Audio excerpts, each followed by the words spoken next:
It was worth waiting for.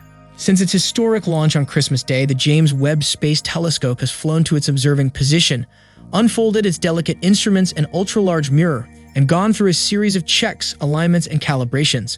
The people at NASA who work on the telescopes have released the first set of images from the science runs. They are beautiful and show a lot. Here are 3 things we can learn from the first set of numbers.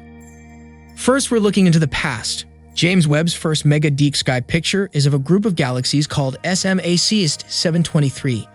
Even though its name is a bit awkward, the cluster is a group of galaxies over 5 billion light-years away that gives us a powerful look into the early universe. The galaxy cluster is rich with about 1,000 galaxies clumped together in a ball that is only a few hundred million light-years wide, which might as well be downtown Manhattan in cosmological terms. But in between these galaxies are bands of light that twist and curve. These bright bands are from galaxies that are even farther away. Their light is distorted because it passed through the huge cluster's strong gravitational field. Some of these galaxies are over 13 billion years old, which makes them the oldest things we've ever seen. We don't know enough about how galaxies came to be in the early universe, and James Webb will be our first look into that important time. Second, we are learning about how the atmospheres of other planets work. Even though the image that goes with the analysis of the exoplanet WESP 96 bits is just a bunch of dots on a chart, that doesn't make it ugly. James Webb's job is, among other things, to study alien exoplanets and figure out, in particular, what their atmospheres are made of. The telescope can do this by using a trick. When the exoplanet passes in front of its parent star, the light from the star goes through the planet's atmosphere on its way to Earth. The elements in the air change the way light looks, and James Webb can pick up on these changes.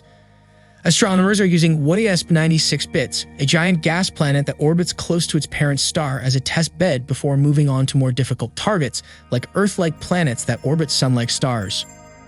And finally, we can see stars being born and dying. The James Webb's pictures of the Carina Nebula and the Southern Ring Nebula are amazing, both because of how big they are and how clear the pictures are. The James Webb is an infrared telescope, and infrared light can easily get through the thick clouds of gas and dust that surround these kinds of systems. That means James Webb can cut right through them and figure out how they work. The Carina Nebula is a place where new stars are born. It is where a nebula is breaking up into small, dense pockets. On the other end of the spectrum, the Southern Ring Nebula is made by a star that was like the Sun and died soon after.